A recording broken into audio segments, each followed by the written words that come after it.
आदाब। मैं हूं सैयद आसिफ जाह और एक बार फिर ईमान न्यूज़ के साथ आप सबके हमरा मौजूद। बात ईमान की, बात इंसान की। वक्त की लहरों पर सवार होकर अगर हम पीछे की तरफ मुड़कर देखते हैं तो तारीख के पन्नों में एक ऐसी चमक नजर आती है जिसने हिंदुस्तान की फिजाओं को लफ्ज़ों और ताजगी लफ्ज़ों की ताजगी और बेबाकी से भर दिया। बात आज से पूरे 204 साल पहले की है। तारीख थी 27 मार्च 1822, 27 मार्च 1822 और जगह थी शहर कलकत्ता, जिसे आज कोलकाता कहते हैं। उस रोज उर्दू सहाफत का वो सूरज तुलू हुआ हिंदुस्तान में जिसने आने वाली 2 सदियों तक और आने वाले तमाम वक्तों तक हिंदुस्तान के जहन को रोशन किया। जामे जहानुमा नाम के से शुरू होने वाला ये पहला सफ़र, ये पहला अखबार उर्दू का आज एक ऐसी मंजिल पर पहुंच चुका है जहां महज खबरों का जरिया नहीं रह गया बल्कि हमारी मुश्तरका तहजीब की पहचान बन चुका। उर्दू सहाफत का ये सफ़र आज हमारी हिंदुस्तान की एक मुश्तरका तहजीब का की दास्तान बन चुका है। हिंदुस्तान में अखबार नवीसी की शुरुआत तो अंग्रेज़ी और बांग्ला ज़बानों से हो चुकी थी, लेकिन अवाम की नफ्स को पहचानने वाली ज़बान का इंतज़ार था। इस खला को भरने के लिए हरिहर दत्त जी ने जामे जहानुमा की बुनियाद रखी। यहाँ गौर करने और फख्र करने वाली बात यह है कि उर्दू के इस पहले अखबार के मालिक एक गैर मुस्लिम सज्जन थे। यह इस बात का सबूत है कि उर्दू कभी किसी मखसूस मजहब की, फ़िरक़े की या कौम की ज़बान नहीं रही, बल्कि यह इस मिट्टी की, यहाँ के लोगों की, इस वतन की, इस मुल्क की और उसके उस मोहब्बत की ज़बान रही है हमेशा। शुरुआत में यह अखबार हफ्तावार यानी वीकली था और फारसी के साथ साथ उर्दू में भी छपता था, यानी उर्दू के साथ साथ फारसी में भी छपता था। लेकिन जल्द ही इसकी मकबूलियत ने इसे खालिस उर्दू सहाफत का परचम बना दिया। कलकत्ता जो उस वक्त इल्म और अदब का मरकज था, और वहीं से उर्दू ने अपनी सहाफती परवाज की शुरुआत की।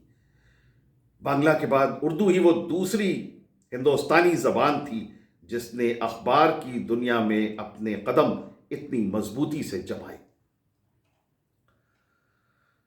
फिर उर्दू सहाफत की तारीख जंग आज़ादी के जिक्र के बिना अधूरी है। 1857 के गदर से लेकर 1947 की आज़ादी तक उर्दू अखबारों ने वो किरदार निभाया जिसे सुनकर आज भी रोंगटे खड़े हो जाते हैं। मौलाना अबुल कलाम आज़ाद का अल हिलाल, मौलाना मोहम्मद अली जौहर का हमदर्द और कॉमरेड, और ज़फ़र अली ख़ान का ज़मींदार ये महज कागज़ के टुकड़े नहीं थे, बल्कि अंग्रेज़ी हुकूमत के ख़िलाफ़ जलती हुई मशालें थीं। उर्दू सहाफ़त ने हिंदुस्तानियों के दिलों में इनकलाब की जो लौ जलाई, उसकी मिसाल मिलना मुश्किल है। हसरत मोहानी जैसे सहाफ़ियों ने इनकलाब जिंदाबाद का नारा देकर इस ज़बान को आज़ादी की रूह बना दिया।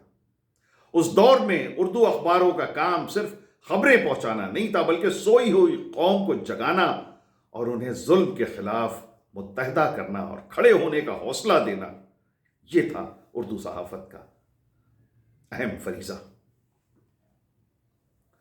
उर्दू सहाफत का जिक्र करते हुए अक्सर लोग इसे मजहबी चश्मे से देखने की गलती कर बैठते हैं, लेकिन हकीकत इसके बिल्कुल बरअक्स है। उर्दू को सींचने और इसकी सहाफत की और इस ज़बान को सहाफत की बुलंदियों तक पहुंचाने में हिंदू, सिख और दूसरी बिरादरियों का उतना ही हाथ रहा जितना कि मुसलमानों का। जामे जहानुमा के हरिहर दत्त ने यह शुरुआत की और यह सिलसिला आज भी बदस्तूर जारी है। تاریخ گواہ ہے کہ منشی نول کشور جیسے صاحب کردار نے اردو ادب اور اردو صحافت کو جو جدید شکل دی، اس نے اس زبان کو گھر گھر پہنچا دیا۔ آج بھی اگر ہم دیکھیں تو ہندوستان کے دو سب سے بڑے با اثر اردو اخبار انقلاب اور راشٹریہ سہارا کی باغ ڈور سنجے گپتا اور مرحوم سبرتو رائے جی کے ہاتھوں میں رہی۔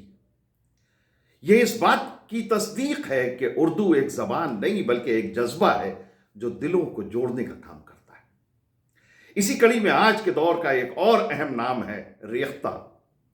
سنجیو صراف نے جس طرح سے اردو کو ڈیجیٹل دنیا میں زندہ رکھ کیا اور اسے ایک نئی نسل کے موبائل فون تک پہنچایا، وہ کسی کرشمے سے کم نہیں۔ آج ریختہ محض ایک ویب سائٹ نہیں بلکہ اردو عاشقوں کے لیے ایک عبادت گاہ بن گئی ہے۔ صحافت کے ساتھ ساتھ ادب کی خدمت بھی اردو کو زندہ رکھنے کا ایک بڑا ذریعہ ہے۔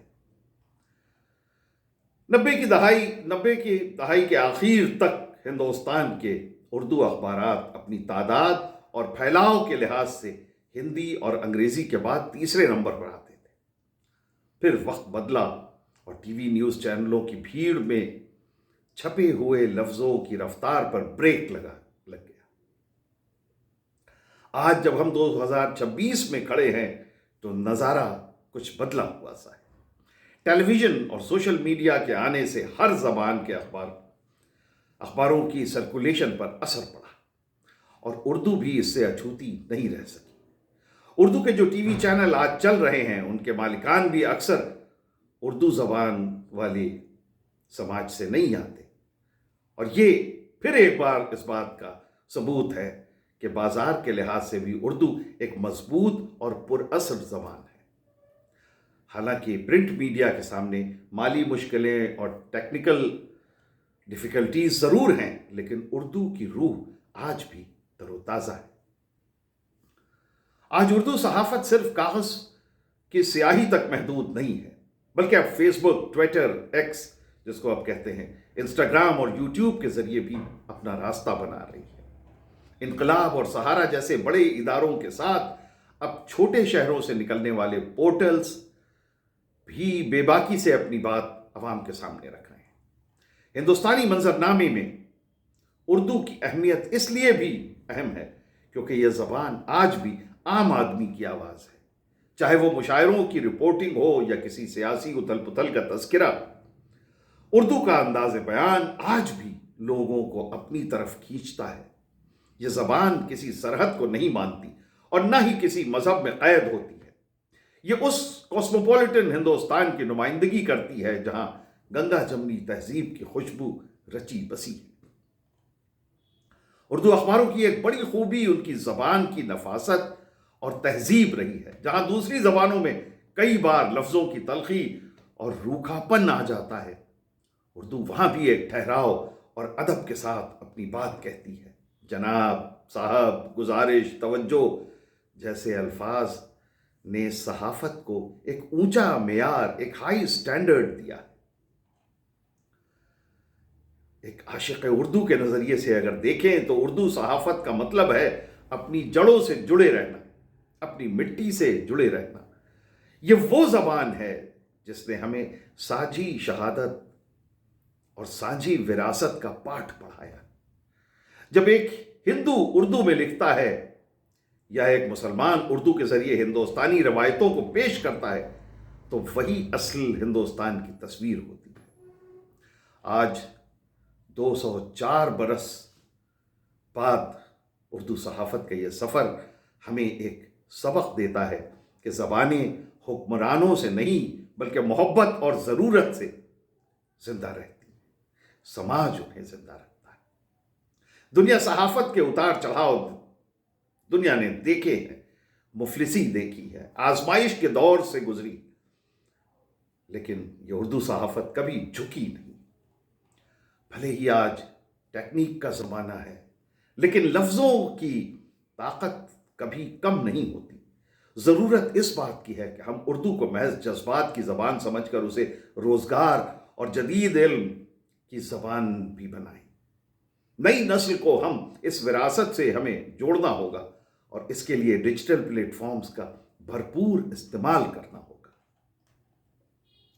27 मार्च 1822 को जलाया गया ये छोटा सा दीप आज एक बड़ा कारवां बन चुका है और हमें इस कारवां को और आगे ले जाना है। उर्दू सहाफ़त हिंदुस्तान के माथे की वो बिंदी है जो इसकी खूबसूरती में चार चांद लगाती है। आइए हम उर्दू सहाफ़त की 204वीं सालगिरह पर ये अहद करें कि हम अपनी इस पीढ़ी को, इस मीठी ज़बान को, इस बेबाक सहाफ़त और इस अजीम विरासत को आने वाली सदियों के लिए, आने वाली पीढ़ियों के लिए और भी ताकतवर बनाएंगे। उर्दू सहाफ़त जिंदाबाद, हिंदुस्तान जिंदाबाद। तो ये था ईमान न्यूज़ पे हमारा आज का वीडियो। ईमान न्यूज़ के साथ अपनी मोहब्बतों का सिलसिला बदस्तूर जारी रखिए। हमारे चैनल को सब्सक्राइब कीजिए, हमारे वीडियोस को लाइक कीजिए, शेयर कीजिए, फॉरवर्ड कीजिए और अपनी बातें, अपने ख़यालात, अपने तासुरात कमेंट्स के ज़रिए हम तक पहुँचाइए। बहुत बहुत शुक्रिया। खुदा हाफ़िज़।